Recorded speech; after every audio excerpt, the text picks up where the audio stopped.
एक मुलाकात ऐसी शख्सियतों के साथ जिन्होंने दिया है अपने जीवन को एक नया मुकाम। रूबरू कराएंगे ऐसी कुछ हस्तियों के साथ एक खास शख्सियत के साथ मुलाकात जयदेव पटेल के साथ नंबर 1 इंडिया न्यूज पर। नमस्कार व्यूअर्स, मैं हूं जयदेव पटेल और आप देख रहे हैं नंबर 1 इंडिया न्यूज। आपका एक बार फिर स्वागत है एक खास शख्सियत के साथ मुलाकात प्रोग्राम में।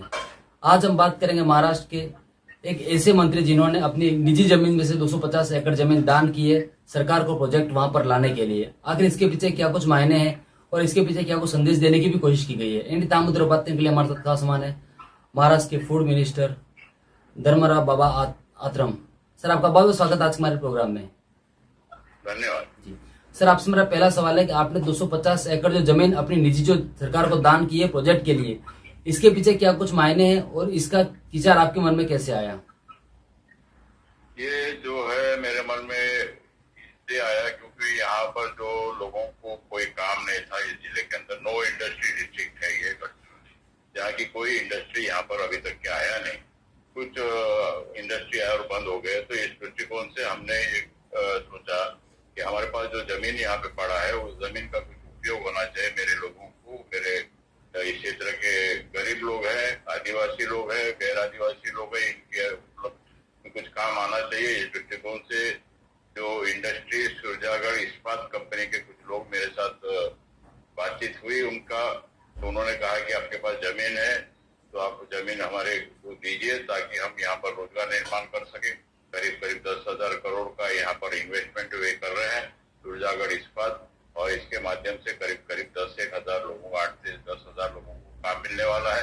तो मैंने करीब करीब मेरे पास जो जमीन था 300 एकड़ में से उन लोगों को मैंने करीब करीब 100-125 एकड़ जमीन अभी दान में दे दिया हूँ, क्योंकि उनको उतना ही जमीन चाहिए था तो वो जमीन में दिया हूँ। और वो उस जमीन पे कल भूमि पूजन होने वाला है। माननीय उप मुख्यमंत्री देवेंद्र जी फडणवीस साहब यहाँ पर आने वाले हैं। उसी प्रकार माननीय अजित दादा पवार यहाँ पर वडलापेड़ गांव में आने वाले, भूमि पूजन दोनों के हाथ से होने वाला है। उद्योग मंत्री उदय सामंत जी आने वाले हैं और मैं भी साथ में हूँ। तो इस प्रकार से वहाँ पे काफी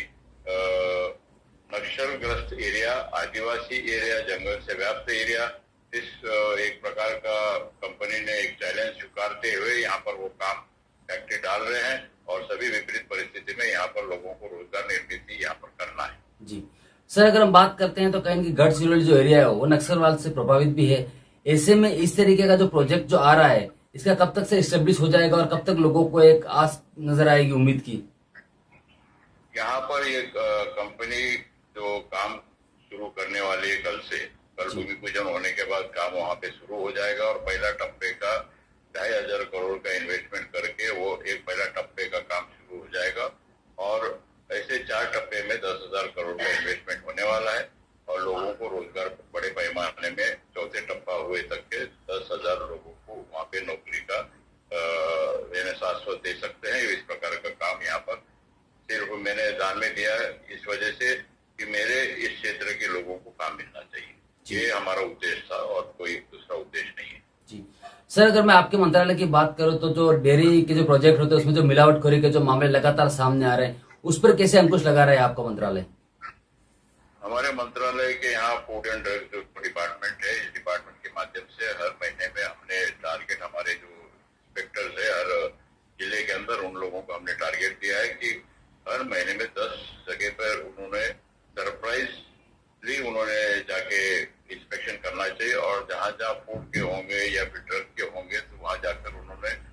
ड्रग के इंस्पेक्टर को हमने 10 दिया है, फूड के इंस्पेक्टर को अलग हमने 10 दिया है। तो करीब करीब हर जिले के अंदर 20 कार्रवाई उन्होंने इंस्पेक्शन होना चाहिए और जो भी अगर इसमें गलत काम करता होगा तो उन पे कार्रवाई होना चाहिए। इस प्रकार का हमने कड़क से कड़क डायरेक्शन दिया है। चाहे मिलावट हो, हर जगह में मिलावट हो रहा है तो इसको हमारे पास जो भी हमारे स्टाफ है उस स्टाफ के भरोसे हम कार्रवाई कर रहे हैं और बड़े पैमाने में हमने कार्रवाई किया। गुटखा, सुपारी, करीब 50 करोड़ का माल हमने 23-24 के वर्ष में हमने जब्त किया है और कार्रवाई भी लोगों के ऊपर किया है और कलम 29 के अनुसार हम लाइफ इम्प्रिजनमेंट भी कर सकते हैं। सर, आपकी बात को थोड़ा सा मैं और आगे लेकर के जाता हूँ। महाराष्ट्र में गुटखे पर प्रतिबंध है, लेकिन ऐसे जिस प्रकार से धड़ल्ले से गुटखे जो बिक्री हो रही है उस पर अंकुश लगाने के लिए आपका मंत्रालय कितना स्ट्रिक्ट तरीके से काम कर रहा है? यही मैंने बताया, अभी करीब करीब हमने 50 करोड़ का हमने माल जब्त किया और उस दृष्टिकोण से कार्रवाई शुरू है। और हर जगह जैसा भी हमें इंफॉर्मेशन आता है, कार्रवाई हमारे हर महीने में हमारा टारगेट है कि हमने कहीं ना कहीं हमको ये बंद करने के दृष्टिकोण से, क्योंकि बाजू के जो राज्यों से जो गुटखा आता है, क्योंकि हम उसको पूरा देश में हम बंद नहीं कर सकते, क्योंकि महाराष्ट्र में बंदी है पर आजू बाजू पूरा खुला है। इस वजह से चारों तरफ से माल आता है, तो जितना भी है हम पकड़ने का कोशिश करते हैं और कार्रवाई करने का कार्रवाई करते हैं। सर, आपसे मेरा एक आखिरी सवाल है कि पार्लियामेंट के अंदर आपकी तरफ से एक पहल की गई थी कि जो स्कूलों के आसपास जो एनर्जी ड्रिंक जो बिक्री हो रही है उस पर कहीं प्रतिबंध लगाया जाए, तो इससे कितना कुछ प्रभाव दिखेगा आने वाले युवा पीढ़ी के अंदर जो इस तरीके के सेवन करते हैं उसको लेकर? विधानसभा में प्रश्न आया था, तो प्रश्न उत्तर के समय हमने बताया था कि जो लोकल जो बनाते हैं जिसमें कैफीन ज्यादा प्रमाण में रहता है, तो कैफीन जो लोग ज्यादा डालकर लोगों को एक यानी उसमें नींद आ जाती है कैफीन ज्यादा डालने से, तो वो जो प्रकार ज्यादा पैमाने में हो रहा था, प्रश्न पूछा गया तो मैंने बताया कि 500 मीटर के अंदर ऐसे जो भी गलत तरीके से यहाँ पे बेचा जाता है उनको हम बंदी करेंगे, क्योंकि एनर्जी ड्रिंक में तो प्रमाण लिखा रहता है और उसमें कोई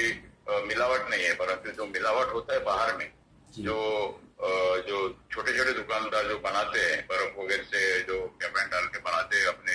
गोला वगैरह, तो उसमें काफी मिक्सिंग होता है, तो वो बंद करने के दृष्टिकोण से मैंने मेरे उत्तर में दिया था। तो इसको रोकने के दृष्टिकोण से 500 मीटर के अंदर इस प्रकार का कोई बिक्री नहीं होगा, ऐसा प्रकार का मैंने वहाँ पे उत्तर दिया था। जी सर, आपने हमारे समय निकाला, उसके लिए आपका बहुत बहुत धन्यवाद।